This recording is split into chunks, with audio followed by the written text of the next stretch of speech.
Good evening, everybody. I should have started this thing earlier since I've seen you guys having all this fun in the chat, and I was just sitting here watching it, not participating in it. So here I am on the 50th Comic Art Fans Update, and my phone is on. I've got to turn that thing off. Sorry about that. So welcome. It's so good to be back. It's only been a couple days here back in Ohio, but this is our third show since I've touched ground on gosh, I don't even know what day I got home. But at any rate, point being is that it's been a wonderful time on vacation. I wanted to let everybody know that vacation was like so very much needed. And after a couple emails back and forth with some people, they said, you got to show some pictures from your trip. So I'm going to bore you guys at the start of this thing with just a few photographs of what I did while I was on vacation, because I had a blast. It was very relaxing, and it was everything I needed. But before I get started, Mikhail, I have to thank you for a happy 50th. I know that Billbot already thanked you, but I wanted to thank you as well. I appreciate that. It's 50, oh, and happy 50. There we are, another one. Thank you, Ron. I appreciate that too. As everybody knows, I mean, this is man, everything. I didn't mute one thing in this house. Is the phone unplugged? Yes. All right, phone's unplugged. We're not going to get any phone calls this evening. So let's see. So point being is that it was a very needed thing for me. And the thing that was great about it was that so many people stepped up while I was gone. Dino doing the collector's show, James and Khalil stepping in on the Thursday interview for me. And then, of course, Mikhail doing the second collector's conversation on last Sunday without me as well, under the guise of Mill Locks, which I saw that. I didn't even get it at first. I feel so stupid. And then I got it. So Mikhail, thank you. You always keep me in stitches, and you always keep me on my toes, which I appreciate. So here, a couple photographs just from the trip, just to give you an idea of what I was doing. First day on the at Key West, I went fishing. I had my Comic Art Fan shirt on. Not a single person on the boat asked me anything about Comic Art Fans. They were all too busy fishing and didn't really care about the pale Ohioan who, this is the only fish I caught, by the way, in the 6-hour tour that we took. But it was fun, and I gave it to the crew since I wasn't keeping anything. But it was nice. And so we spent a little bit of time in Key West. My daughters and I, we met this strange sponge creature somewhere. You can see Emma, she is never happy when I'm happy. We're always at odds with one another. But here I was sampling a tasty beverage, and with George Hodges' Jack the Radio Creatures comic. This was from my hotel in Key West. It was a lot of fun. It was a very nice place. Went swimming there every day. After we were in Key West for 4 or 5 days, just the girls and I met up with my son and a friend of his in Orlando, and we went to Universal Studios. So I ran into the Mystery Machine, something that I've always wanted one of these for myself. I thought about taking it. I did not. But fun factoid is I used to own a 1971 VW camper bus. Spent a whole winter in it in Maine, and that was one of the dumbest things I've ever done. But and we called that the Mystery Machine back then too. So that was at Universal. This is my son and I. You can see the hair. We kind of have a similar thing going. His is a lot more curly than mine is. And I'm sure he wishes his was straighter like mine. But we had a good time at Universal. And one more picture. The whole family. This is the team. Emma on the left does the slides for Dueling Dealers. She puts the images together. Ashton has been helping me with the video editing. And Gwen, of course, on the right is the all-star in the chat during Dueling Dealers. She's Mika, M-I-K-A. She's one of the mods, and she also keeps a better tally on all the sales from that show. And so we all deserve this big vacation. And what would no photo tour would be complete without a few ride photos. So there you go. That's Gwen and I in the front car there. And Emma's got her hair flying off to the side. It's always fun to see what you look like when you have long hair on these kind of rides. So that was pretty cool. And of course, I had to ride the Hulk ride too. So there you go. We were riding that one. And it's funny. I think in every picture, Emma's eyes are always closed too. That's a trend. Look, you can even see over here. See, closed eyes. But, so that was our trip. We had a lot of fun, definitely created some cool memories for everybody.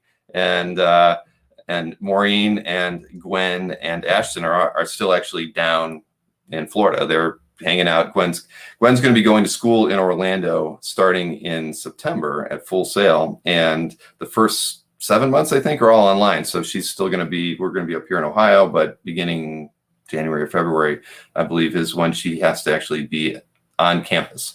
So they're down there checking out the campus, figuring out what they want to do, whether she's going to get something on as far as a dorm, or if she has to rent an apartment. They're trying to figure all that kind of stuff out. So at any rate, yes, thank you, everybody. Post a pic with Maureen. Shoot, you know what? I don't even think I have one with her, which is terrible. She didn't go to Universal with us. We were together. We were kind of house hunting down there too. So I had a day and a half after we went to Universal to hang out and do a little house hunting. And so that's what her and I did the whole time, was basically drive around and just sort of scout out neighborhoods to see where we might want to buy a house. Because at the end of the day, if I can get rid of the mini golf sometime soon, the goal is to move down there. Both my girls are going to be going to school in Orlando. So and Emma, she's 2 years behind Gwen. So you figure I've got 4 years solid where we're all going to be want to be down in Orlando together. So the goal is to get down there somewhere, but I don't want to be in Orlando. I'd probably want to be about an hour outside of town. So we're working on it. But did I go on the Velocicoaster? I did. Was that one of the pictures? No, I didn't include that picture. It's a pretty cool ride. I will give it that. But the thing you got to know is if the lines are always long, and about 30 minutes of your wait is out in the sun. They don't have any overhang or any shade whatsoever. And fortunately, I had the kids put some sunscreen on before we did that, because it would have killed us, because we were literally, it was right at midday, around 1 o'clock, and the heat was unbearable. It was 90 degrees and there was no shade. So keep that in mind. Bring an umbrella just for the shade if you're going to wait in line for that thing. So yeah, ouch is right. So that was, but it was a very nice ride, very smooth, as you would imagine any brand new coaster to be. But it was about an hour and a half line. They don't have express pass on it. We were staying at a hotel on the facility, so we had express pass to everything, but that ride didn't have it. So that was a bummer as far as the lack of shade, because every other ride they've creatively put some kind of covering, but that one they did not.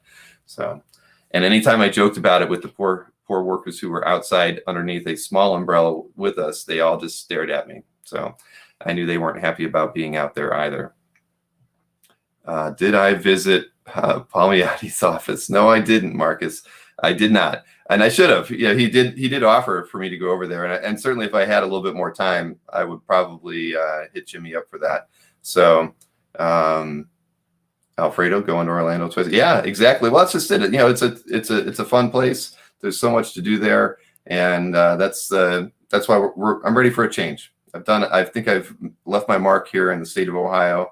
And it's time for us to kind of move on to that next adventure. And I think that Florida is definitely going to be it. And I want to be around my kids when they're in a creative school like Full Sail. I think it'll be good for all of us to be working together in proximity to one another while they're going to school. I think it'll be fantastic for us all. So did I use a parasol? I did not. I wish I had any of those things with me at that point, because again, it was a rough ride. But let's see. So before we start talking about the different things that I was able to think about as far as the channel goes, we should do the CAF update.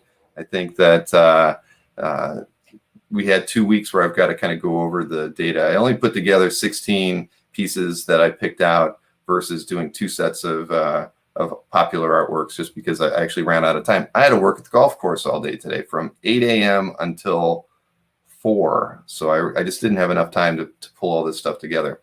But I want to hit the CAF update first. So again, it's the big 5-0. I think that's I literally think I started this the 3rd week in July. There were a couple couple weeks where I did 2 calf updates. So we're almost at the 1 year point. So I think when we hit that 52nd one, that will be 1 solid year of doing calf updates. So I think that's again, I never would have thought that I would have had the I don't know, even the temperament to continue doing these shows. But the thing is, when we get to talking about what I want to do, I think this is the show that I want to branch out with and do a little bit more with it. So we'll talk a bit about that afterwards. But let's get the calf update out of the way. There's going to be 2 dealer updates. So because I didn't want to consolidate those into single weeks, and there will be 2 auction house updates. Same reason. I wanted to keep that data separate just because they were significantly different sales weeks for both of those.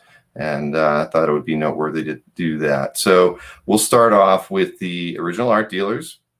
And again, this first one is going to be for the period June 14th through the 20th. And very down week for everybody. I don't know why, but it was $193,000 in sales as compared to $321,000 the week before that. Bermuda Man led the way, 38 sales, $86,000. And then everybody else kind of fell off after that. Anthony was at $35,000, Felix at $23,000. Splash Page at 10, and Albert at 10. So there just wasn't a lot of sales. Volume was just not there at all. So here are the top artworks from the dealers for that period. First up, of course, is this Alex Ross Universe X cover, Spidey #1. And this is was sold for the asking price of $12,000 by Ramita Man.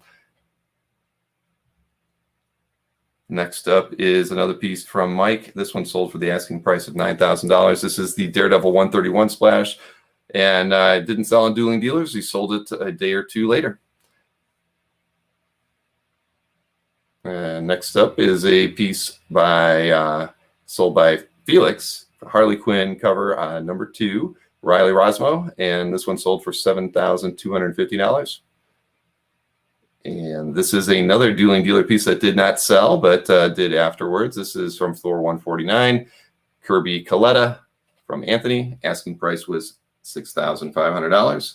I believe it got down a little bit lower than that during the show. This is from Mike. This is a Bill Sienkiewicz piece from Moon Knight #24. Asking price $6,500. And finally, another piece from Berkey. This one sold for the asking price of $5,500. Demon #9 from 1973, Jack Kirby, Mike Royer. Now, to illustrate the whole asking price and why we always state that, I will show you that I was the person who ended up getting the Kirby Coletta Thor piece, and it was part of I took it in trade for some of the commission revenue that I've gotten or earned from Anthony. And I can tell you that the price that we agreed on was not $6,500 for this piece. And that happens all the time, everybody. And it's why I stress that all the dealer sales are always asking price, because you just never know.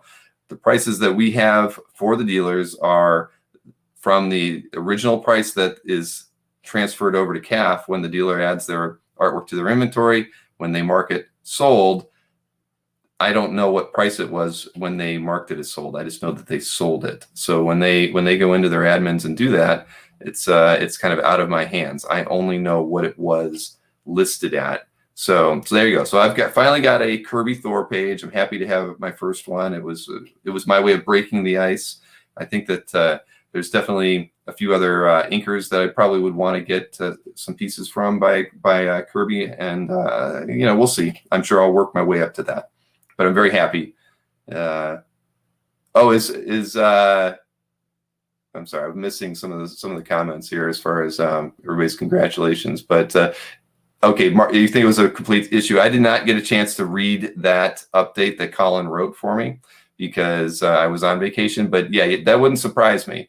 And as we know, a lot of the times when there is a high dollar item from Felix, typically it is a complete issue. And I believe that when we do this next dealer update that I'm going to show you right now, there are 2 complete issues from Felix in it. So why don't we just jump on over to that? Did a meme play when I picked it up from Mike Marcus? No, it did not. It did not. But it was Anthony, not Mike. But yes, it should have. A meme should have played. It should have played at least, or something should have happened. Music. I'll work something out. But all right, so the second dealer update. This is from June 21st through the 27th.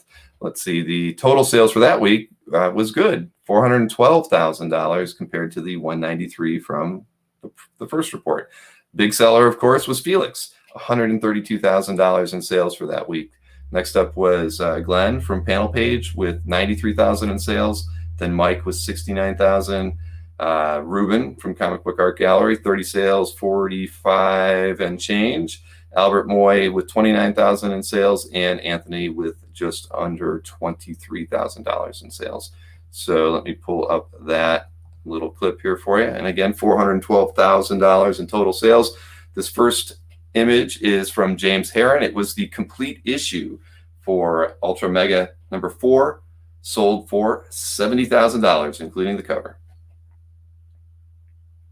Next up is a piece sold by Berkey, Joe Kubert, and the asking price on this was $35,000. It's Our Army at War, number 165. Cover on that one. Very, very nice. And then next up, this is the complete interiors to Batman Black and White, issue 6, Nick Darrington. This was sold for $15,000 by Felix. And we're going to round this out with 3 pieces from Panel Page. First up is this John Byrne, Claus Janson, Wolverine 17 splash. Asking price on this one was $15,000. Next up is this, I believe it's a Silver Surfer commission. I could be wrong. It was just listed as Silver Surfer Soars, John Buscema. This had an asking price of $15,000 as well. And finally, this Bernie Wrights and Swamp Thing page from issue 9. Asking price on this one was $12,000. Looks like Trump there in the last panel. So there you have it. But you know, that a solid week all around. And $70K. Yes, I know. I said the same thing when I read it. I was like, you know, I'm so used to seeing mid-20s, mid-30s, a 50,000, you know, complete issue here or there, but a $70,000 complete sale. Yowza. So yes. All right, Larry, you know what? I'm going to have to go. I'll have to look, because now it's got me wondering about it as well. Was it a commission? It seems like a lot for a commission. Let me go over here and do a quick. I can't. That's true. I can't go over there and look at it. I'll have to do a little research. That's the problem with the way the market data is. Once it's out and sold, I don't have access to pop back into the dealer's site and see how it was listed.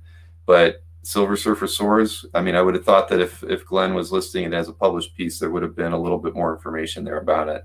So yeah, I don't know. Maybe it was published. Okay, Orangus thinks it was a commission as well. I'm not moving near Mar-a-Lago, no. I'm looking north of Orlando, not south. So I know, Nick, I know. I mean, I just thought it was comical. So all right, so there you go. That is the dealers updates for those 2 weeks. And thank you very much, Nick. Happy 50th, and happy happy 50th to us all, because I think most of you guys and gals have been here throughout the whole thing. And so it is pretty amazing that we've been able to keep this thing rolling. And after we're done with this update stuff, I'll be able to tell you some of the things I'm thinking about doing going forward. And yes, signature in a weird place, Ron. I completely agree. And Jason suggests that it probably might have been more if it was published, and that probably could be true. Absolutely. So it felt like a commission to me.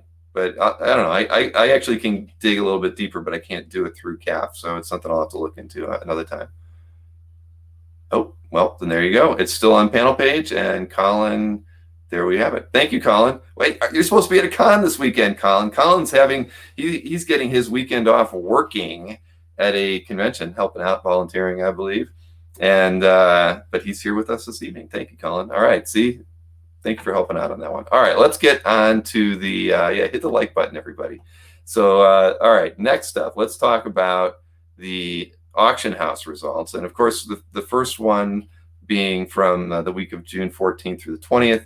The main thing there, of course, was it was the massive Heritage signature auction that was just a few dollars under $8 million in total sales. So I didn't include that in the slides here that I'm going to show, just because we did that whole auction recap on Tuesday with Albert and Nick and Mike. And so I would highly encourage anybody who didn't watch that to go ahead and check that out at another time. But that was a huge auction. Heritage was very proud of themselves for it, deservedly so. That was, there were a lot of really amazing sales in that auction, and particularly with the Wallywood. Albert was very sincere when he felt it could have gone for $1 million. I really think it could have too. And when you look at, that would put it on par with the Wrightson Frankenstein piece, right? That sold for $1 million from Profiles a few years ago. So, and I think that it deservedly could have been at that level. So I agree with Albert on that. But again, a very, very impressive auction from Heritage. And I think that it's going to be interesting to watch the signature auctions going forward, because when people start seeing these kinds of results, it's going to shake out even more top shelf pieces like that Wallywood EC cover. So it's going to be, the next 12 months are going to be twice as exciting as the last 12 months have been, as far as watching auctions and seeing what the prices are going to be. But let's just jump right into the auction results. And again, let's see, auction results. It was, again, 8.2 million total, but almost 8 of that was from that one auction. Between eBay and the Heritage Weekly, they had just over 270,000, I believe. But here, let me pull this one up. So first up, this one's an eBay one. This is Bud Root, sold for $3,026. Cave Woman. This is a splash page. I'm not even sure from what, but there it is. Top selling artwork from eBay that week. Next up is this painting by Joe Jusko. This is Mafia 3, Plane of Jars, sold for $2,500. And then finally from eBay, this Bernie Wrightson Simpsons Treehouse of Horrors pencil piece, sold for $2,495 with a buy it now, if I am not mistaken. And then the 3 Heritage Weekly auction pieces. This was the Paul Smith, Bob Witek page, which obviously I'm never going to have one of these. This is from X-Men 172, sold for $26,400. And it's, to me, this is like an average page. What's a good page go for? I don't even want to know anymore. So this next up is a Sergeant Fury piece. We're seeing a lot of these still. $12,000 on this one from Dick Ayers and John Tartaglione. And finally, a really, really awesome John Romita Jr., Dan Green, X-Men 193 page. I love Professor X in that getup. Sold for $7,500. Jason, I bet you're jealous of that one. I like to think. There you go. Sorry, I'm just reading through a few of the comments here. But yes, nice scores for sure.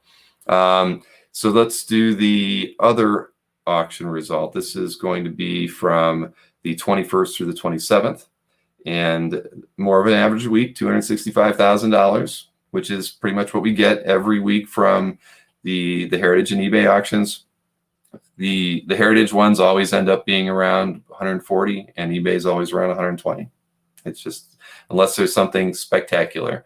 But I like this first piece, and I want to double check it. I'm not even going to, before I even show it, I want to just make sure that it really was a buy it now. Just to go to show us that good pieces pop up and disappear far too quickly. Yes, this sold for a buy now. All right, because this is another X-Men piece. I bet, Jason, you'll have to let me know. Did you get this, or did you not even know that it was on the market? Here, let's pull this first one up. So again, $265,000 for the auctions this time. This eBay piece is the George Perez, Terry Austin X-Men King Size Annual #3 page, sold with a buy it now for $1 penny under $8,000. So I never saw it. I bet most people who wanted to buy an X-Men piece like that didn't see it either. Next up is this John Byrne, Keith Williams Action Comics 595 page, sold for $3,945. And finally from eBay, a CGC graded sketch cover by Adam Hughes, Catwoman, of course. And this one sold for $3,450. Get them graded, I guess, right? So then finally, these are the 3 Heritage Weekly auction results. They had 140,000 in sales, like I mentioned. Dick Ayers, John Tartaglione piece again from Sergeant Fury, number 34. This one sold for $7,200. A phenomenal Keith Giffen, Larry Malstead, Legion of Superheroes 292 page, sold for $7,200 as well. I really love this page.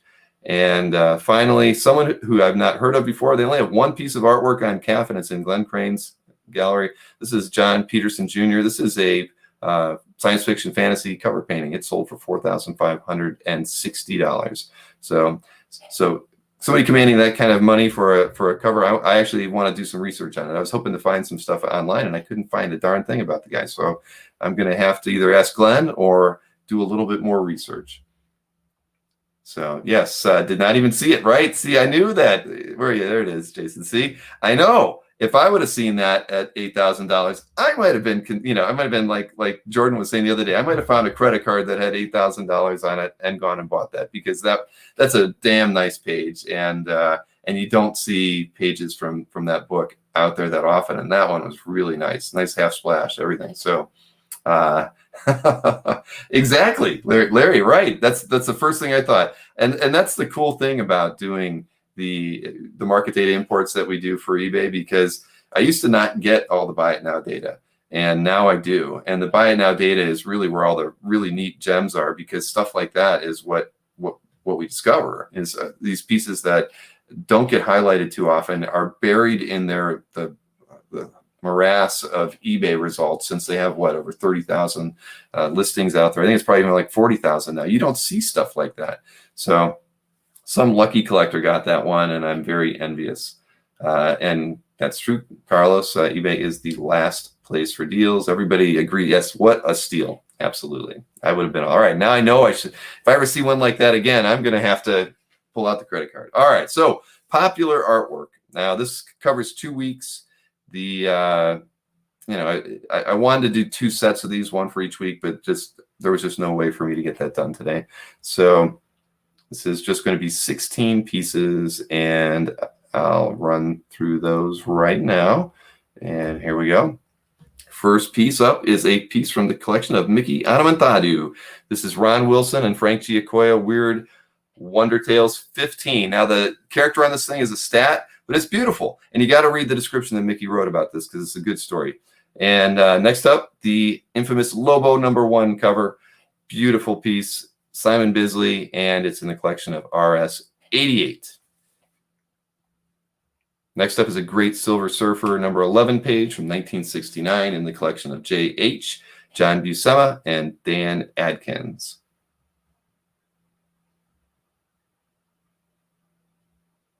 All right, this is in Marcus Way's CAF gallery. Neil Adams penciling and inking this Brave and the Bold 84 page.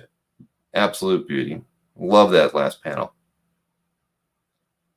And I've got 2 Barry Smiths in this one, and this is a Conan 23 splash collection of Glenn Crane. And it had 3 inkers listed, so I didn't put that on there. It could have been Sal Buscema, Dad Adkins, or Chick Stone. All were listed on this one. And next up, Bill J's collection just keeps getting better. And I don't know why the animation isn't playing on that one. I apologize, but you can check it out. It's from Wonder Woman 9, George Perez. And this is in Dino's collection, Punisher War Journal 11. This one is by Jim Lee and Klaus Janson. Very memorable.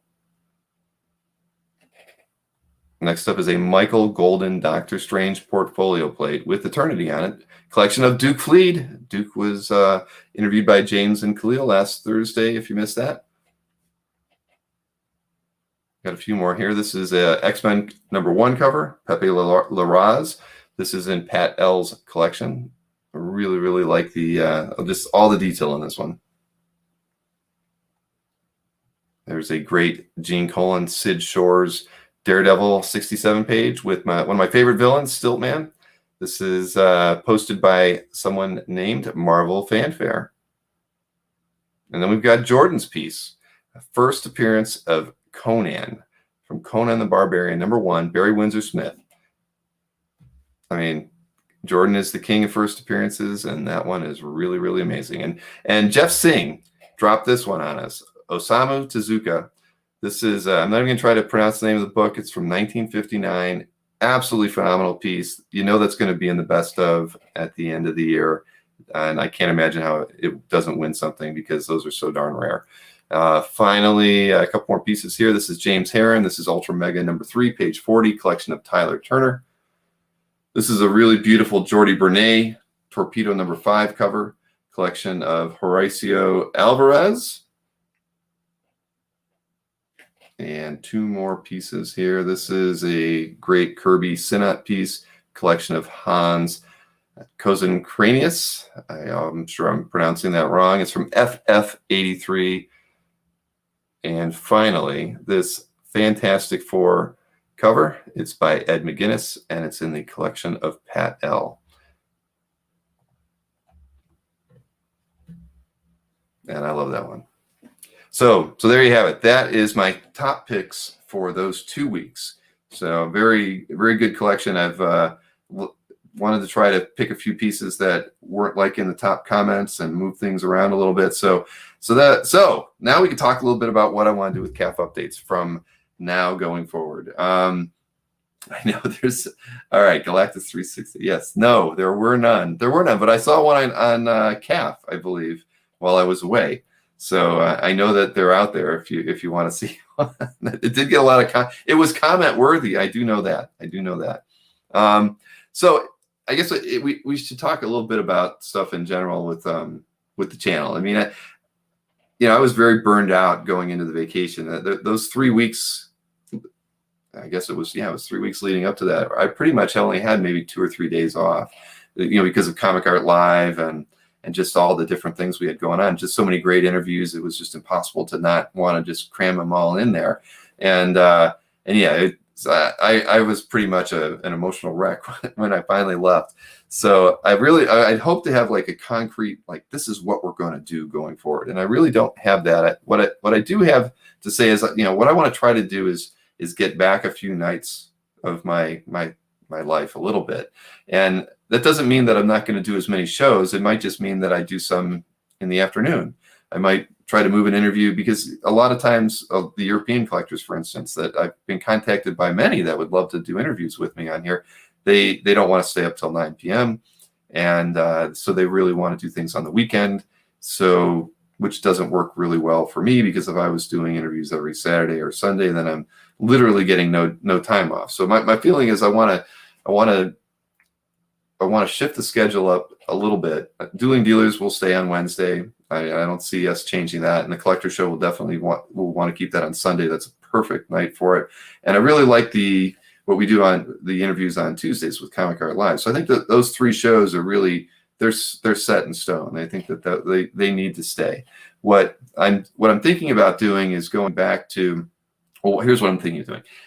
Not always having 2 interview shows every week. I think that's kind of my first approach to it. At least ones that are in prime time, where I'd like to think that I can do a few interviews during the day, where maybe I'm not going to have the same number of chat activity going on, but it's there. I know a lot of people watch these shows after the fact, and I think that that would just help me schedule wise, because I really like having this time with you guys on Friday evening as a one-on-one CAF update. And but I feel like I want to move this over to Thursday, because it would just give me my Friday night off. When I feel like that's the big thing for me, is I feel like I never have time away from the computer. and I feel like I'd like to it'd be nice to know that I could like take a Friday night off or a Saturday night off, and certainly having the mini golf doesn't help me a lot, but I just want to be able to have a little bit of freedom. I feel like I don't see my mom enough. She's only an hour away, and she's in her mid-80s. I love her to death, and I don't even get to see my mom that often, let alone my kids in the other room. So that's kind of where I'm at. I'm thinking I want to have Friday night off. It's been so much fun doing these, but because they've been so fun, I want to move it to Thursdays and do a bit more with it. I really feel, and I know that Jason and I have been meaning to talk, because when we do these market data snapshots, I think there's a lot more that we can talk about things that we've seen during that week that that are important, whether they're big sales or we're seeing kind of changes and things. We don't get to do that when I do it just as a simple recap. This is the prices, and it's only the top 3. I don't really look at a slice of the sales that were done and talk about them. I think that if I spend a bit more time focusing on what the CAF update is, we can make it more valuable. Like every week, I should have a segment that is talking about an aspect of CAF that I bet many people don't know about, like how to use it, turning on certain notifications, those sorts of things. Everybody gets a lot out of that, and I think that we could structure a show that on a Thursday that's not because I think a Friday, once COVID's over, we're not going to have the same level of and COVID is, I guess, kind of over, right? But it's not. Once shows are back in full force, Fridays are going to be tough to have a live audience, and I think that having this thing move over to Thursday is a good. Yes, thank you, Mikhail. I know everybody. Right, I totally get it. I mean, I know I have everybody's support, and right, Ruben, same thing. I think that I moved it to Friday because we started having these really, really important shows on Thursdays. I had Nick Barucci on. We had Scott Williams on, and those and that forced me to not want to do the CAF update in front of those interviews, and because I wanted to give as much time as I could to the interview. So that's why we started doing these on Friday. But I think it would be good for all of us to have Friday night off and to get back to life a little bit. And so that's my feeling is I want to move the CAF update over to there and do a little bit more and add a few things to it that are, I don't know, I don't want to say that they're going to be fun or they're going to be like Dueling Dealers in any way, but nothing sales oriented. I want to make that the week a little bit, just even a little bit more brighter for everybody. And I have a lot of ideas that have been percolating for the CAF update that I think can make it a really fun show. And I think it can involve, I can have guests that come on and do parts of it with me. And we make it a really fun, important night of the week for the hobby. That isn't Friday. That is Thursday. I just think Thursday fits much better for that. And yes, the Johnny McCloskey interview. I know. There's so many interviews. Okay, let's see. Bootlegging. It sounds good to me. I rewatch the first episodes. Exactly. Plus, there's more time for the cheap guys. But yeah, the thing is, I want to take the time to talk more about the hobby too, and I don't really get to do that too much when we do these abridged versions of CAF updates, right?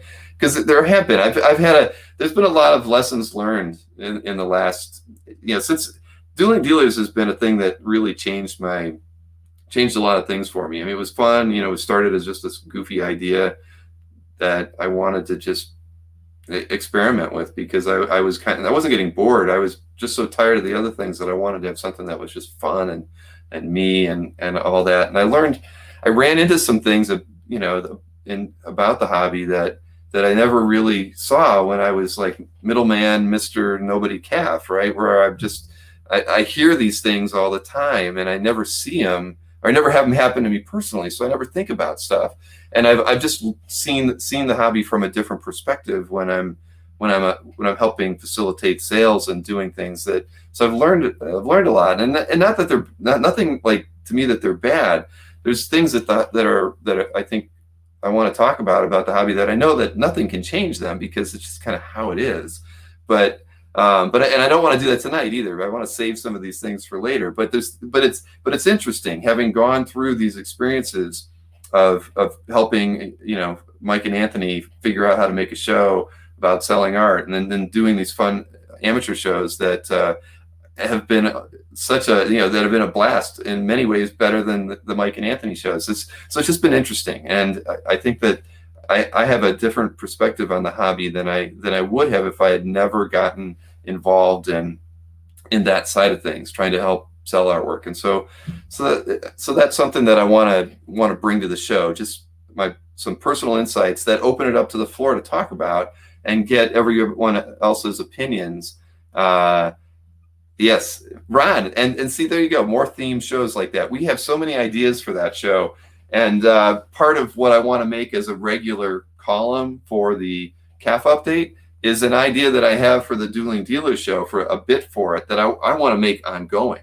And I think to me, it's like I think I have the funniest ideas in the world. They're not always that funny, but this one I know I laugh every time I think about it, and it's like the perfect one panel bit, that would fit on a cartoon strip. We could do it, variations of it every single twice a week easily. I could do it on Dueling Dealers, and then I could do it on the CAF update, and many different flavors of it. So, and I've told it to Maureen, and she just shakes her head. She thinks it's the dumbest thing she's ever heard, but I know that all of you are going to appreciate it.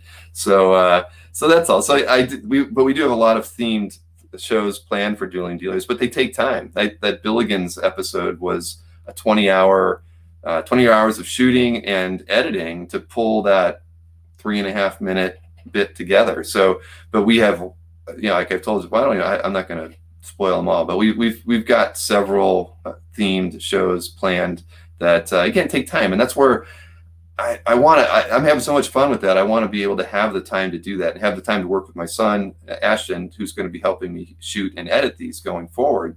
And again, I want to have a component of that to the CAF update that I think will also just make that show a little bit more enjoyable, a little bit more fun, gives us something that is something to remember the hobby and CAF and Comic Art Live and just all the effort that we've all put into the hobby this last year. I want it to live on and be something that we can all look forward to every week in a different way, rather than just a simple CAF update.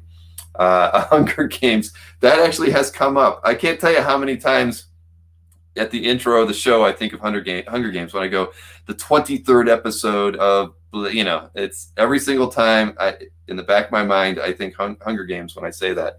So and I am missing a lot of comments here, everybody. But Laverne and Shirley. No. Yeah, who would Mike be? I'm not sure. And Anthony, but oh, wait, I'm sorry. Somebody's at any rate. Every Friday, have people in the chat, and that's Larry. Just what I want to do is I do want to do one of those shows at least once a month, where that was such a fun show too, where I just invited people into the chat, and maybe we do that once a month on a Friday. That might be fun. But I just don't want to do it every Friday, because like tonight, it's like, I just would like to have a couple nights off. The Friday and Saturday night, I think, would be good. And I think as the Sunday show evolves, we've got a really great group of collectors that are part of that show. I believe, we must have 15 or 16 people who've appeared on it, and at least once or twice, sometimes 3 or 4. What I'd like to see even there is where maybe I'm only hosting it every other week or twice a month on average, something like that. And we have another host, because it's a show that's by and for collectors. And I think that, Mikhail and Dino did fantastic jobs with that. And I think we can rotate who is the moderator on it. The moderator is, there to kind of facilitate the conversation, set up the order. But I don't always need to be that person. I think that as I've tried to always present it, I feel like what we're doing here is something that's owned by us all, and we should take ownership of it. And that's one show where we can say, we could have somebody step in. Jason, you could step in and be the moderator on that sometime, or Johnny, Ron, anybody. I think that keeps things interesting. I've watched both Dino's show and Mikhail's show, and they were phenomenal. I need to be sharper dressed if I want to be able to keep up with Mikhail, and I've really got to work on my presentation skills if I want to keep up with Dino. But that's what makes that show fun. It's the fact that we're all learning something, and that you've got just four collectors talking about the hobby. So sorry, I'm trying to read everything while I talk, but so. Blink twice if Maureen, because yeah, exactly. Right. Okay, Jason, you're not going to be on the show then. I'm sorry. I'm absolutely sorry. But so that's what I'm thinking about. I would like to get a little bit of time back, but that time I really want to use to make the shows all the better. I want to make this CAF. I don't want to roll into this CAF update where it's just the 4 hours leading up to it where I'm pulling together the reports and the popular artwork. I'd like to be working on that 3 or 4 days in advance, so that I can have a topic to talk about, that I can, and maybe that I know, hey, at the 30-minute mark, I'm going to bring Jason in, and he's going to talk about his favorite dealer. So things like that, and give them 15 minutes and then move on to something else. I want to have them structured and engaging, to all of you, and kind of have it be a little bit more about what we all probably would like to get out of it, is just, better understanding the hobby as well, but also, some of my perspective on the things that I've been doing, but also just having a little bit more fun with it than just being a boring, here's some art that's sold and whatnot. So where Mikhail just insults panelists. Yes, only problem with a live auction show is that it'll be, good live auction. No, live reactions. Anyway, but there is a lot to talk about. So let's, again, we recap it that Sunday is the collector show. Absolutely never going to change. Tuesday will always be a Comic Art Live, interview spotlight. Although, as we've seen, I've changed the format. We did the recap with Albert and Nick. I'm going to have Albert and Nick be on the recaps for the time being, and we're going to see how that kind of evolves. I had a good conversation with both Albert and Mike afterwards, and just pitched some ideas. We never get through enough artwork during our recaps, right? So if you guys remember early on with Dueling Dealers, I actually had the timer on the screen with me, and so what I was going to do is actually set that thing up so that when we're showing artwork during the recap, 60 or 90 seconds, I don't know what it's going to be, but let's talk about a piece and then at least have that timer going on so we can move on and talk about more artwork, because I think we only talked about 50 pieces, and we're on for 2 hours. So that's not really where I want to be with it. I'd rather be talking, we got to at least talk about 70, 80, 90 pieces. But also, and Albert had this idea, and I thought it was great, was to pick three pieces that were the sleepers, that each person picks 3 sleepers. Maybe they'll overlap, maybe not.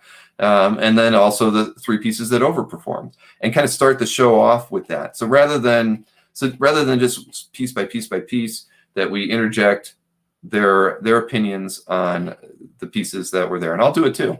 And I think that what that'll allow us to do is pull out lower end pieces that we might not get to talk about. And I think that that'll make our recaps a lot more fun too. It's just, we really never, I could tell you that the 3 of us, when it was Mike, Will, and Glenn, we never really talked about what the show would be. I just kind of presented it every week.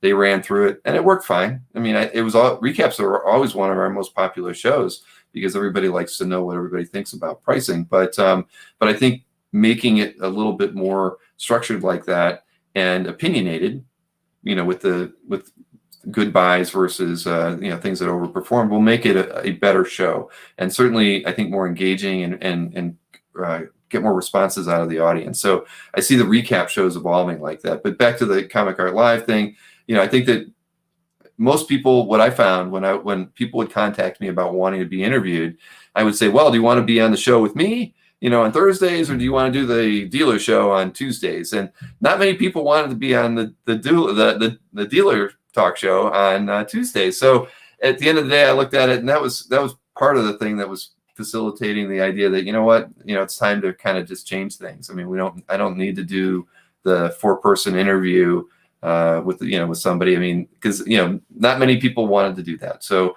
going forward, the Tuesday interviews by and large will probably just be me, unless I feel the need to bring somebody else on to be with me. But in most cases, no, it's just going to be me. That's what everybody wanted, and and then so that's what we're going to stick with. And I'll be honest, I do want to do more interviews with creators too. I think that I love the conversation with Jimmy and Scott. Those were 2 of my favorite interviews that I've ever done. And it was, and we didn't really talk about them as artists. We talked about them as collectors, but I would like to do more, creator interviews as well. And so, I want to mix it up a little bit. And I have a long list of people that I need to interview. So it's kind of stinks that I'm having them feel like I need to move away from doing 2 interviews a week, because it was my goal originally when we started doing the interviews with the 4 of us. We, a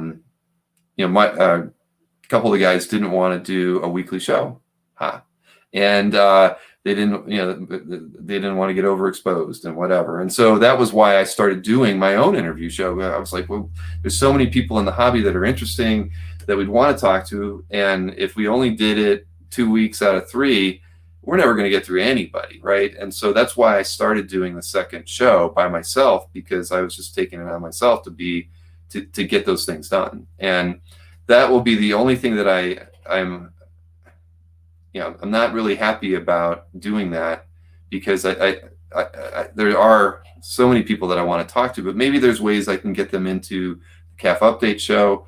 Maybe there's ways that I can do shorter interviews that are during the day or recorded and posted later, because I do want to do them. I just feel like having them occupy 2 primetime slots is going to just be too much for me, because I could coast a little bit on the Tuesday interviews when the dealers were with me.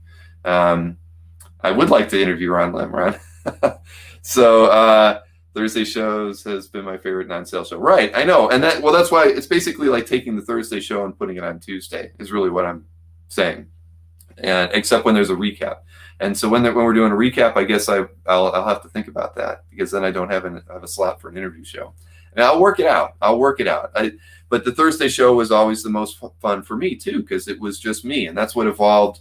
That's why the CAF update like this one here works so well. I mean, I feel, I liked having those guys with me. It was a great team for us to get the show started, and but it's just time to kind of change that. So, but again, I don't know. I'm going to figure it out.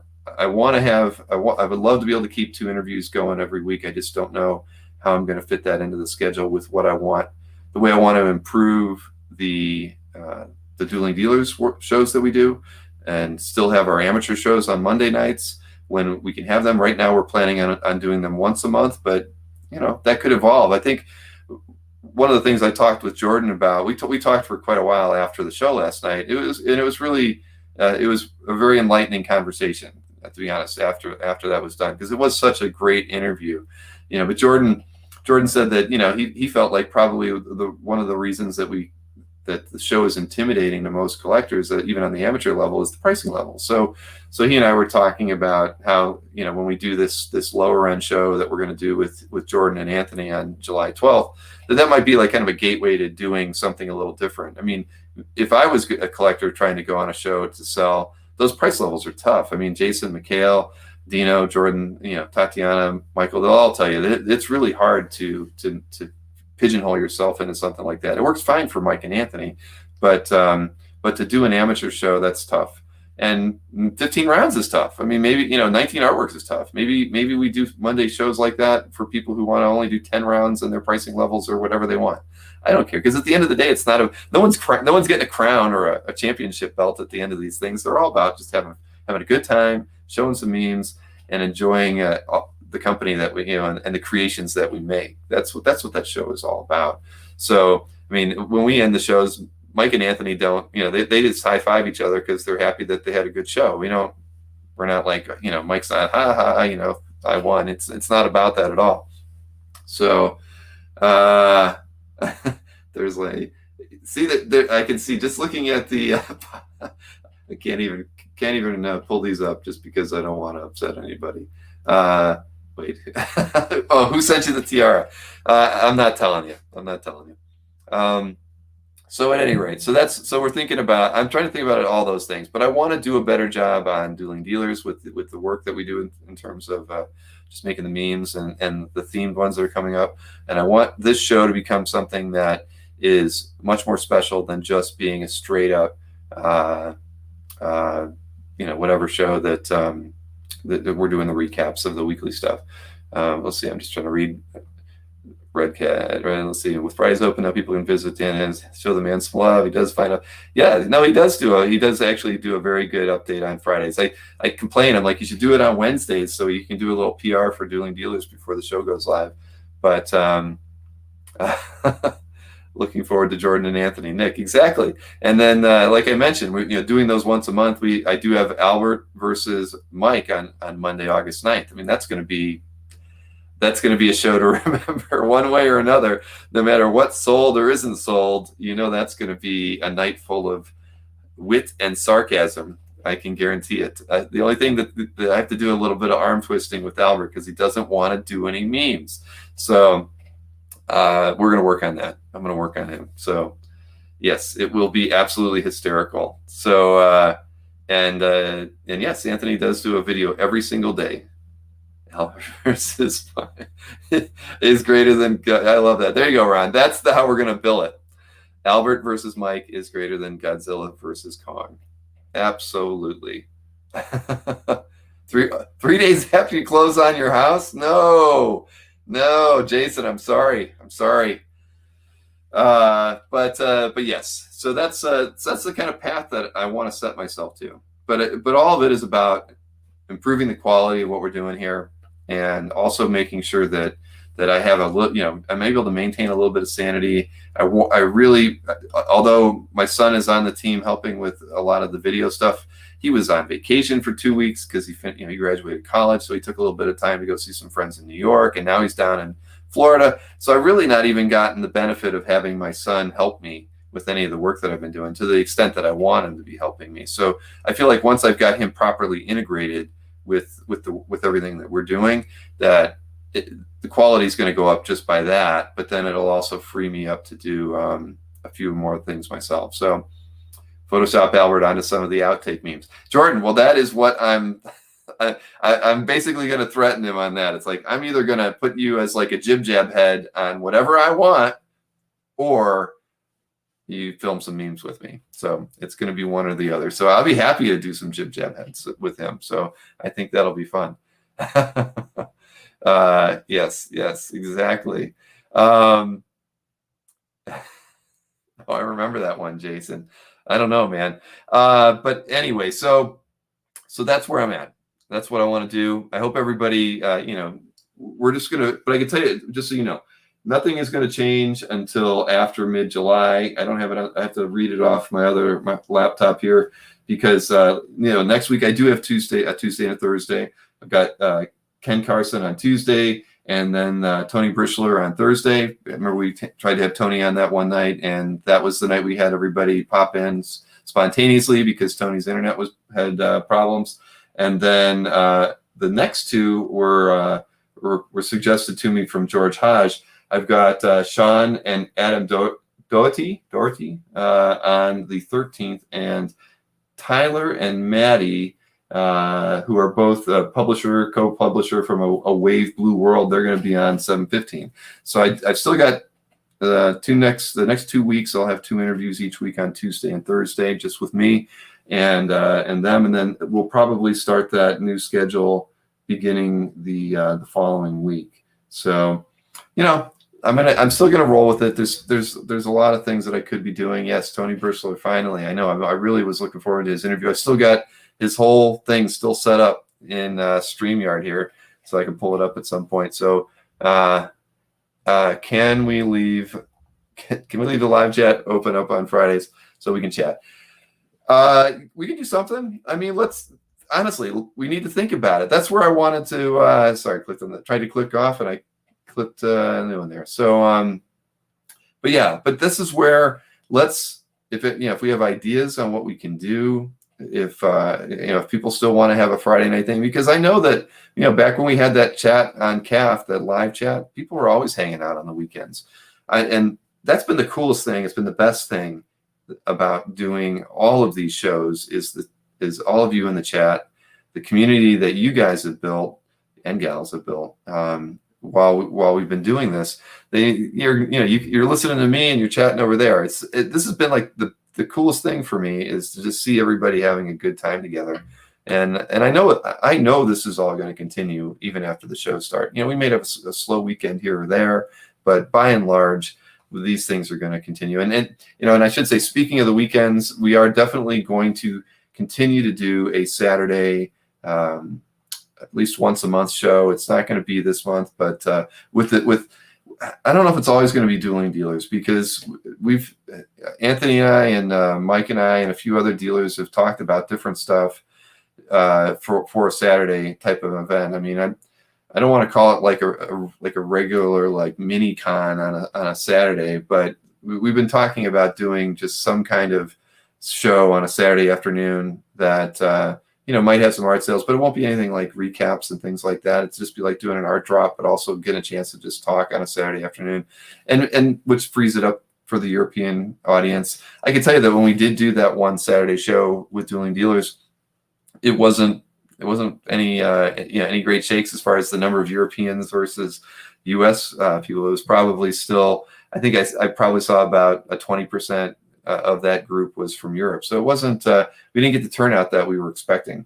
So we'll see. I mean, and I don't know, we didn't probably do a lot of advanced PR on that, but so we have talked about experimenting with a Saturday afternoon show once a month. So we'll see. If we do it, it'll be in August when we start doing it. Thank you, Aranga. That's very kind. Do a single show from one dealer a week. Well, exactly, Marcus. That's kind of what I'm thinking. I want to do something that's fun, that is a little different than, that it doesn't have to be dueling dealers. It can just be something where I just work with somebody else every week, and not every week on a Saturday, no, where it's once a month we just do an art drop with somebody. Do something with Felix sometime. Do something with do something. Well, no, Mitch won't do one because I did ask to interview Mitch. He wouldn't do it. He said absolutely not. Unfortunately, Mitch is somebody I've had a long relationship with. Mitch is a great guy, and he and I have always gotten along. And he's somebody who has, as far as knowledge goes of current dealers that are out there, I mean, he's at the top, and but he does not ever want to do an interview that's recorded, or even written, as far as I know. So although I know he did one once, he did one with Comic Art Ads. He did a written interview, but I've tried to coerce him to do a live chat with me, and he just doesn't want to do it. Nope, can't do that. Jason will not do it. Where did I get my Thor helmet from? I actually got that on Amazon. No, I'll have to double check that. They're actually really hard to find. As I recall, I had to go through. I actually placed 3 different orders at different costume shops. And they all went through, and then they all got canceled. And I think finally, like the 4th one where I placed an order, I got the Thor helmet. So that one was really hard to get. And even that Loki helmet, or whatever you want to call it, tiara, it took 45 days to get here from China because there are none in the U.S. So it was a waiting game to get those. The Gilligan hat takes like 2 days. So anybody who wants one of those, you can go to Amazon and pick one of those up. They've got them. They're very plentiful. Nobody wants a Billigan hat. So, but yeah, the Thor hammer, I definitely picked that up at Amazon as well. So, yeah, it's a phone interview that might work. That's funny when I read phone interview, and that's really when we started CAF 18 years ago. In the first 6 months that we were out there, that was one of the things that I did. I actually did phone interviews with a couple collectors and several artists, and I had to transcribe them, but I did them as phone interviews, and they're out there somewhere. I need to find a way to dig in and get those interviews unearthed because they were kind of fun. Loki from Chat confirmed a written Mitch interview that Bill bought. Yeah, exactly. I can work something out. Let me think here. So outside of all of that, trying to think if there was anything else. I should have had some notes here. I see how working at the golf course just screws my whole schedule up. But I think by and large that's where I'm at with stuff. I just want to do more. I want the quality to be better. Now that we've kind of changed the format of a few of the shows and whatnot, I think that we're on the right path. I think that's really, I want to do more, but here I should say this too. This was important to me, that I really did the last year. It was literally like having 2 full-time jobs, right? I was doing CAF. It felt like I was doing CAF during the day, and I was doing Comic Art Live at night, and I was never doing a great job at either one. It felt like I was, well, you know what I mean. I was doing okay at both of them, but it was tough to split my time like that, and I really felt like in some ways CAF suffered because I wasn't spending enough of my daytime focusing on things with Maureen for us to do. Like, as everybody knows, we didn't do a lot of really major updates to CAF in the last year. Just small fixes and a few things here and there, but never anything large. And I can tell you that's something that is going to be a big focus for me, is that Maureen and I are going to spend a lot more time focusing on CAF versus all this other stuff. And that's where hopefully, having Ashton help me will free up that time, because we do have we've got so many projects that are like half done right now that we just need to wrap up. And I still continue to work with comic art dealers. I'm in the middle of a redesign for Albert. I am almost done with Catskill's website. It's awesome. Working with Scott has been fantastic, and he was very patient while I was gone. But hopefully his site will launch next week, and that'll be great because, as everybody knows, other than Spencer Beck, Scott has the oldest looking website that's out there. Now he's going to have a real modern one, and it looks great. It really, really, really looks great. So let's on Fridays. Daniel Warren Johnson. Yeah, that's true. Bootlegging. Yes, Daniel Warren Johnson usually live streams on Fridays. So there are Friday. Oh man, I'm sorry. Coffee and cars with collectors. That would be something we could do. At any rate, but yes, CAF. I want CAF to be a little bit more of my focus for the next 12 months as well. So again, quality. That's the goal. I just want to do better. I feel like, after a year and a half, I think I've got it all down. I know I can be a good host. I can do all these things really well, and we can have a lot of fun. And we've learned. I mean, I just think that there's so many great things that we've done this year, and we've helped introduce. I think that, I'm really, really happy with the fact that Dueling Dealers has been able to allow people to find different ways to sell their artwork. I think that we're going to see in the next 12 months is a lot of other people doing the same thing. And, artists were doing it all year, right? I mean, they were doing shows with comic art shops. I mean, Frank Cho did several of those with Torpedo, where he was selling artwork, and and seeing those things. That was what, throughout the whole year, I would see Frank do something like that, and then we would do a comic art live show with the dealers, and the show would be over, and I'd be like, hey, one of these days we need to figure out how to sell, on a show, and everybody was like, that's just. Although they were all, nobody thought it would be a good idea, and it just fell on deaf ears. I mean, even when we did that, remember the show that we got heat from on CGC, the one that was the affordable art show. I mean, that one didn't really go the way I wanted to, but what really got us going, or got me going at that show, was when Mike did that. Remember, he was holding up artwork after artwork after artwork. Well, we got in the green room after that show, and that was probably November, and I was like, that was so much fun. We should do a show where we're selling artwork like that. And nothing at all. But what happened was in the green room, Mike started getting emails. He was getting emails about the artwork he was showing. And I was like, guys, it's there. The opportunity is right there. Mike just showed off stuff that he was just rambling through, and people were really interested. And that was fun. And nothing clicked at that point. But I just feel like the innovation that we were able to do with that, and just opening it up to the idea that we don't have to always use a website or be in person at a show to sell artwork. And I think that I can't wait to see where things are going to go in the next year, with just because I guarantee you that we're going to see more claim type shows and just more fun stuff. And I want to be in front of that. Like I was telling Jordan after the show last night, I'm never satisfied. I'm never really happy with where things are at. I'm having fun all the time, but I'm always looking for something new to do. And I think that's the fun part of getting to work with me, is that I'm always challenging everybody else. I'm challenging Mike and Anthony with stuff. There was a lot of things that that we talked about after the last show where I was just like, these things need to change. We have to evolve past these certain things, or we're just going to get stale and this thing won't be fun. So thank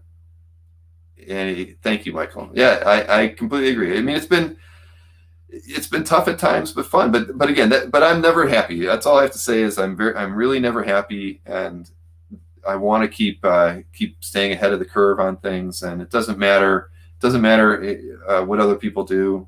Whether it's another show that's similar to ours, or it's something that's different. I just want to keep doing stuff that's fun for me, and fun for all of you to watch it. And I know that I've got a few ideas that I think are just going to make the next year really enjoyable for everybody. And it doesn't matter what where it goes. I really hope that a lot of other collectibles niches and other places out there are kind of stumbling into what we've been doing, because I do think it's cool. I think it's innovative. I think everybody should be trying to do stuff that's a little different and selling things. I think after COVID, a lot, people aren't going to want to travel as much to shows, and I think that shows like these have a lot of legs. And I think you think about it, the European market's not going to be going out to New York Comic Con this year, and that's an opportunity to do a show the weekend before New York Comic Con and open it up to everybody. And I think the opportunists out there will do stuff like that. Like a lot of dealers shoot out their emails before doing dealers. They shoot them out before a heritage auction, or they shoot them out before Comic Art Con. I think we're going to find that there's going to be a lot of creativity and a lot of one-upmanship over the next 12 months, as far as like just trying to come up with unique ways to sell. I mean, it's funny, and I know I talked about this the other day. I was kicking myself that we didn't do a sketch show on Wednesday, because it was such a perfect storm of how many sales opportunities can you have in like a 14-day window. And there were just so many things happening. I should have taken 2 weeks off, right? We shouldn't have even done a show on Wednesday. We should have just taken that night off, because there's just so many things going on. But I think once cons come back, the cool thing with once cons are back, fewer people will be out there doing what we're doing here. And that's what's going to give us a big edge and a lot of freedom to be more creative and fun. So, and I'm sorry I haven't been reading the chat as thoroughly as I should. I'm going to go to shows as much as I can. All right, Tim, we will run into it. I'm not going to any shows this year, I can tell you that. I've kind of looked at the schedule, and I am not going to get out to any shows. But I do plan on being a regular in 2022. So, and I'm looking forward to it. I'm hoping to, once I figure out what shows I'm going to go to, I'm actually going to reach out to some of the show promoters and just see if they want to have me do a panel, because I'm ready to kind of get up and do these in front of people, not dueling dealers, but just interview people and talk about the hobby.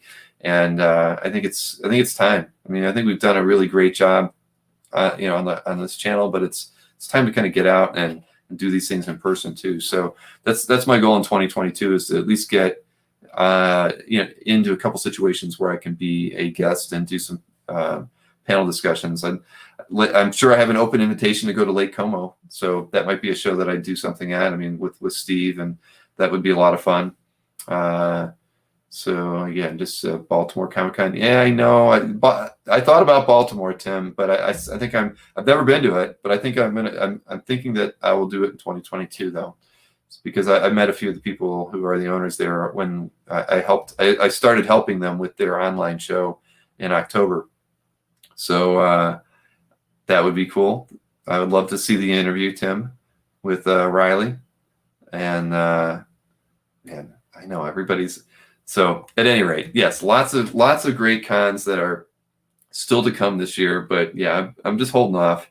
I know that once the fall hits, I'm going to be really, really focused on whatever I'm doing here. And I don't think I can let a show kind of get in my way while I'm doing that. But 2022 is where things are going to really open up. Make sure to get my flights and hotels comped. Exactly. Well, that's that I didn't even think about that, Colin. But you are the convention man. So yeah, I've got a few shows in mind that I want to talk to, and so yeah, Baltimore. I really got to get to Baltimore, and I haven't been to Heroes in a long time, so I really want to get out to that. And so, all right. So, anyways, see, we could be sitting here chatting for all night. I can't believe how many people are still here watching this. So, so Jason, I know I owe you a call. James Siegel, I know he's not here. I owe James a call. I've got a bunch of people that have reached out to me that want to talk about a few things, and so I will. Hawaii Con in 2022. Exactly, Jordan. So there's 2022 is going to be a lot of fun, and I'm looking forward to doing a lot of in-person events. And even if I can't do a panel, we're going to get together. If I can't do a panel, we're going to set up a dinner, and we're all going to go out and we're going to have a good time, and it'll be just like this, but we'll be in person. So those things are going to happen. But again, outside all that, I'm trying to think. I should have had a list. That's what I get. I actually was going to leave my Chips Clubhouse T-shirt on just to show you that I was miserable and working today. But yeah, I can show you. It's an awful color. This was my idea, though. You know, when we came up with chips, I thought, you know, I want to have like the Home Depot orange shirt, because then you always, because nobody wears Home Depot orange except Home Depot people when they're at work. And so I made it. Made it so you could spot me anywhere on the course, and that's Al Bigley. I had Al Bigley draw a chip. So there you have it. But this was the shirt I had on all day. It's the shirt I'm going to have on almost all day tomorrow, unfortunately, because even though I've got a couple hires because of the holiday, they've decided to take off. So I have to be at Chip's Clubhouse from 2 to 10 tomorrow. Claimed, exactly. All right. So, yeah, I could leave the chat open all evening, couldn't I? That's why, guys, we really need to think about how do we keep this thing 24/7? Not 24/7. How do we keep it nightly and not have me be here all the time? We need to figure something out. There's got to be a way. This is far too much fun, and even if I'm not here, we should all still have a way to do this. So I don't have that answer right now, but if anybody does, please let me know. I mean, unfortunately, you can't like turn this on at 9 o'clock without somebody there and then have it set to like turn itself off at 10:30. I wish it could work that way, but I don't know. I'll try to think about it. But but these are good. I mean, it gives everybody something to do. So, you guys, just read through it. I know. I think Mike might finally be sold out of the Popmon artworks. That jab that he has done for the last 3 weeks may be over. I don't know, but we'll see. Maybe he's got 1 or 2 more. I don't know, but yeah, he was so excited. He's like, I've got 4 of those. I'm going to sell them to start off my show every week. So, oh man, you guys are just funny. So anyway, we don't want to doom anybody to more time with their spouses, but I want to have a little bit more time with my spouse. That it was actually when we had our 2 days together in Florida just to go. We were house hunting and we didn't take the kids when we were driving around. That's like the most fun we've had that wasn't related to doing work. So I can't tell you, you guys have heard Maureen and Gwen laughing in the other room during Dueling Dealers, because they never see the memes that I put together either before the show. Maureen plays them. She's really acting as the producer during the show, and they have as much fun doing that show as I do. I mean, that's really why I love that show. For me, it's like a family affair event that we all kind of get off on, and after the show, both Maureen and Gwen usually come in here, and we Sharon's on screen with Anthony, and we all BS for 5 or 10 minutes about again what went well, what didn't, what they think we could change. Maureen and Gwen are always yelling at them to be quicker or stop changing their price after the recap, and it's fun having like a project that involves your entire family, and then 2 people who've become really, I mean, Mike and Anthony were always pretty good friends of mine, but I feel like we've really bonded over all this, because it was tough doing those first shows, man. We'd come out of those shows being like, this thing is not going to work.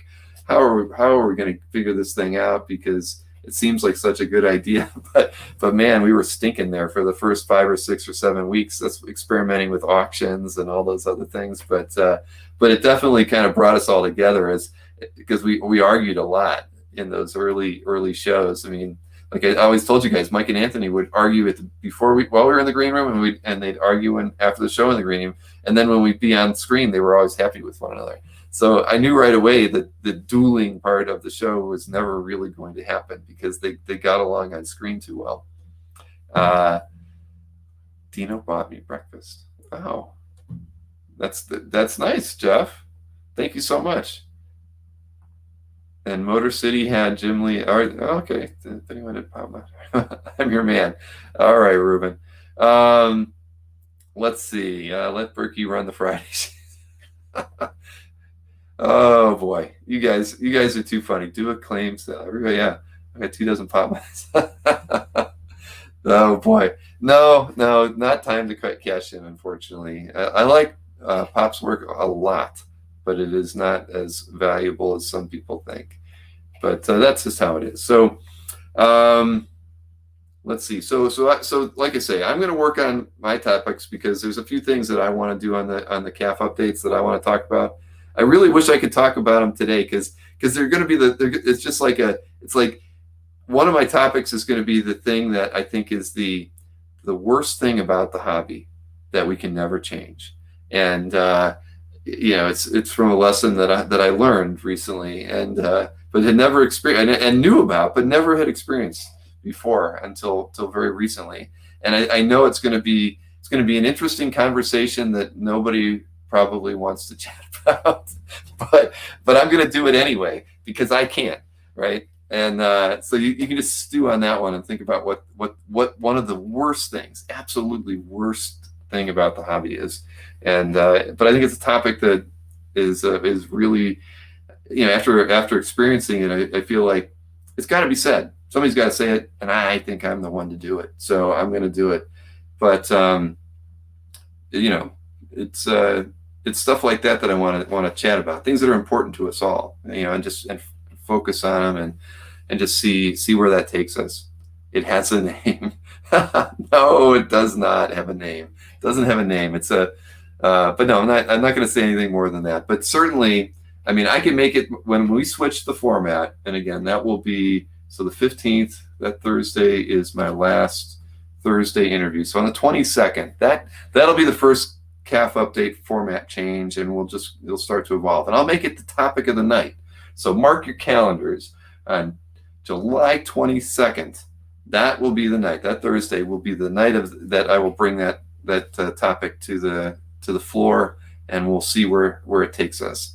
Because and there's plenty more, but that's one that's been chewing at me for a little while that I'm wanting to talk about. And I actually contemplated doing it tonight, but I just feel like it's not time yet. I think it would be better to have a little bit more thoughtful approach to it for me, and then bring it up, and then we'll see where it goes. And it's not NFTs. No, it's not NFTs. But we could talk about NFTs sometime. All right. Oh, that's right. July 22nd, the night before the virtual. Man, I gotta write up my schedule to see when. So I'm not. Well, I'll still do it. Because that's not going to change anything with those guys. Can't wait to hear me go off. Yeah, well, it's just going to be me speaking some truths, some tough truths that we can't, that most people, you really can't talk about, unfortunately. And that's why it's the worst, one of the worst things in the hobby. Worst things. And it's, anyway, I'm not going to talk about it anymore. Anyway, so I've got, let's see. So again, no collector show on Sunday because of the holiday. So we all get to take that off. We will have another collector show, of course, the following Sunday on the 11th. We haven't started working out who the guests will be, although I actually did get an email by a couple people who wanted to be on that Sunday show. So those of you who are on the Sunday shows with me, I will share that information, and we will we will definitely try to work these new people into future shows. Have a soundtrack. Yeah, James, I'll tell you, a soundtrack was actually something that I was thinking about. So that can play a part in, as a part of the CAF update will probably have some kind of a soundtrack. Yes, exactly. But again, that's why I want to make it fun. I want it to be, that's my night to do something really, really different for the hobby. Still have the little CAF update as part of it, but messing around a little bit more. Let's see. So yes, exactly. It's a holiday for us, Ruben. Burn it all down. It'll feel like that. It might. It will definitely feel like that. I could tell you that. But yeah, no, I can't. I can't wait to do it though. I can't wait to try it. Straight Talk with Bill, transition title. There you go. Exactly. Well, that's what.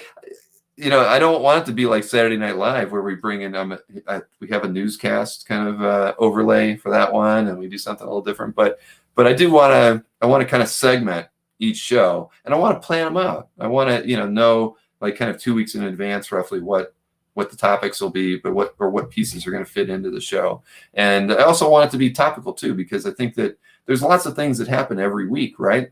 From art drops from Felix that sell out in 30 seconds. To all this interesting things going on every week that they can be talked about, should be talked about sometimes, and we do those things in different places. But I think that there's an opportunity for us to kind of rehash some of the things that we've seen go on during the week, and also mention, and think about this. I bring Hakes in every now and again to do the recaps, right? They're due for a recap. They could be a 15-minute segment of one of those shows. I just feel like, as I've been trying to pigeonhole all these little different things that I do and make them standalones, and they don't always need it. The bigger auction ones, yes. The Hakes one, not really. A Comic Connect one, not really. I'm sure, I did a prop store preview. There's so many things that we can fit into a show like that, where I don't have to do an extra show on top of it to do it like we did. And again, that was what was leading up to me being so exhausted, was doing the 8 p.m. Prop store preview and then doing a 9 p.m. Comic Art Spotlight with somebody. And I did that 2 weeks in a row because I did Comic Connect the week before. And Hakes wedged into another show. So that's the kind of stuff I want to avoid, is just all of that, and make the Comic Art Update or CAF Update be the place to work those things in. And I think it'll be better for me, and I think it'll make more sense for all of you to just have one thing to go out and watch. For the longest time, I felt like before we had 1,000 subscribers, I worked really hard to try to get to that level, because everything changed once you got there. And Tim Wenholt, thank you so much for that. I appreciate it. We couldn't have these super chats weren't available to you until you hit that mark, and so I just felt like having programming every day as much as possible was what was going to help me reach those goals with the subscribers and everything.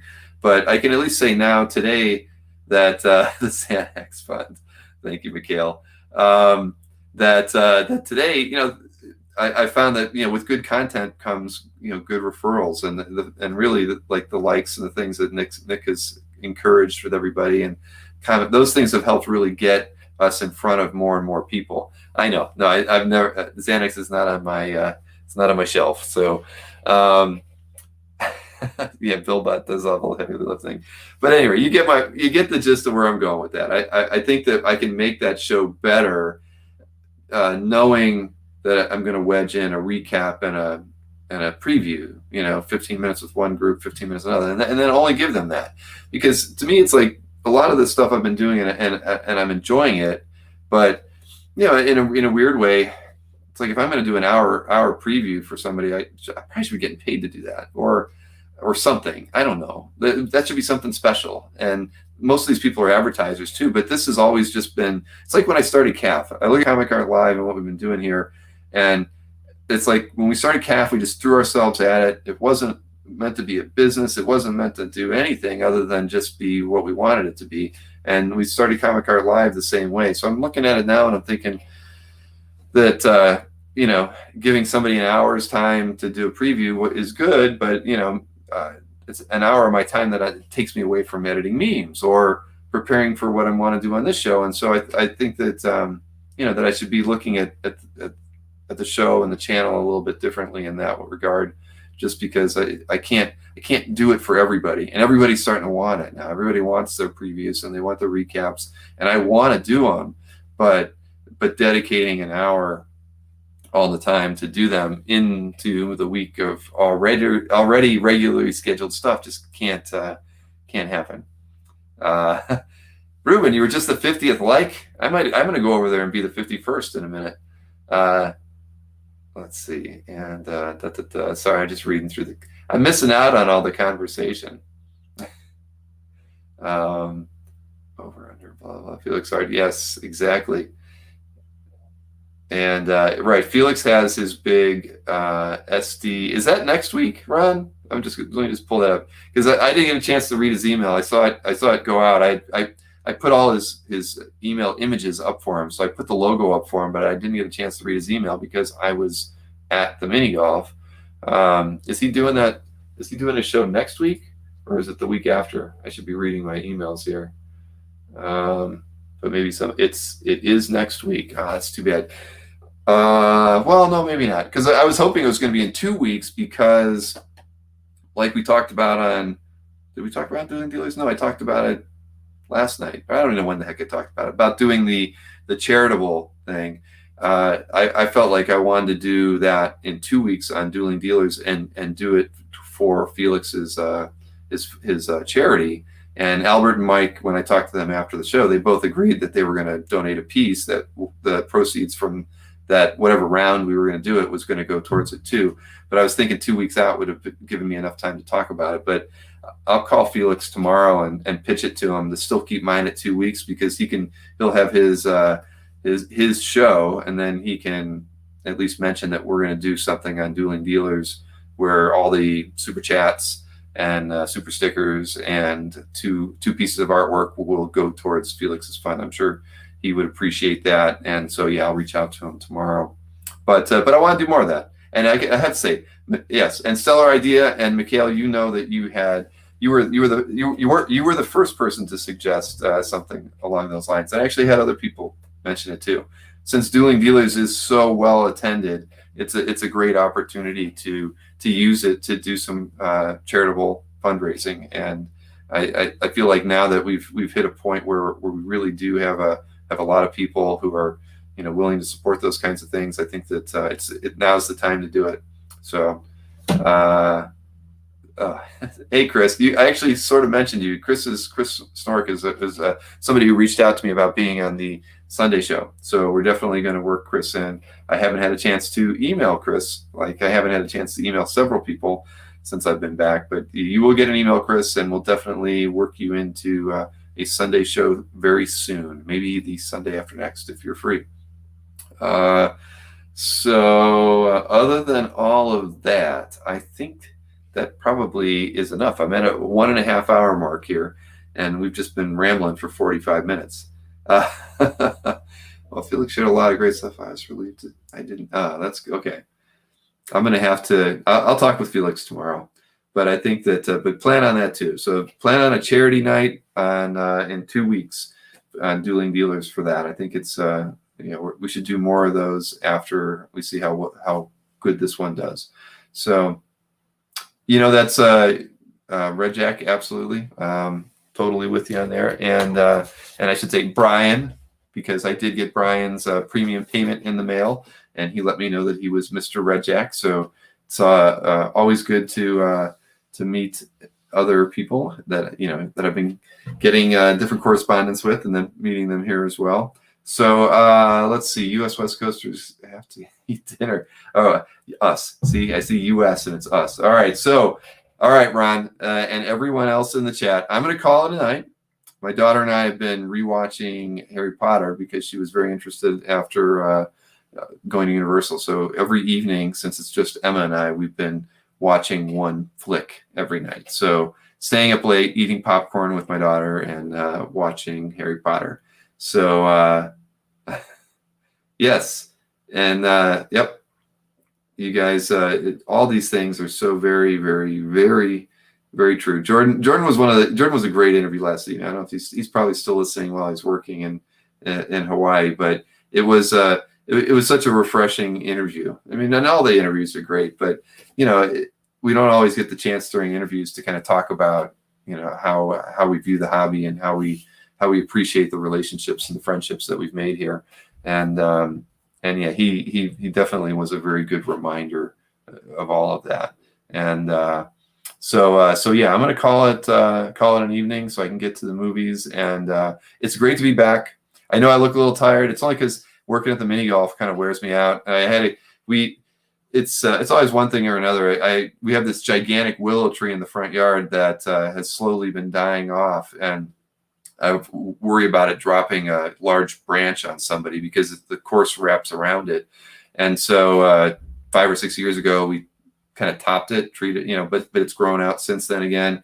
I mean, and it's the base of it is, I don't know, diameter probably is like 10 foot. So it's huge. And but it's definitely on its last leg. So this guy, and because it's in the middle of the course, I had to get this special vehicle to come in to get to the tree to cut the limbs off, and basically it's just going to be a giant bush. That's what it's going to look like after it all grows back in, about it was about 50 feet tall. Now it's about 25 feet tall and very flat. So once the stuff grows in, but I had to be there at 8 o'clock this morning and supervise everything and what I wanted them to do. And then I had somebody call off work. And so, yeah, it's been a long day. It's going to be a long day tomorrow too. But I hope everyone who celebrates the 4th has a safe and happy 4th of July this Sunday. And I look forward to all the programming that we've got next week. Jordan, yes, likewise to you. Aloha. And again, I'll see everybody, well, next Tuesday. So enjoy your weekend. And again, thank you so much. Thank you for all the super chats. I wish I had the list in front of me. I do not. But everybody's great. 50th episode. I'm looking forward to the next 50. They're going to be so much better than what we've been doing leading up to this moment. But I'm glad that you guys are here with me along for the ride. And it really is because of all of your attendance and participation in these things that make me want to keep doing them. So let's keep this thing rolling. Again, I'll see you guys next week.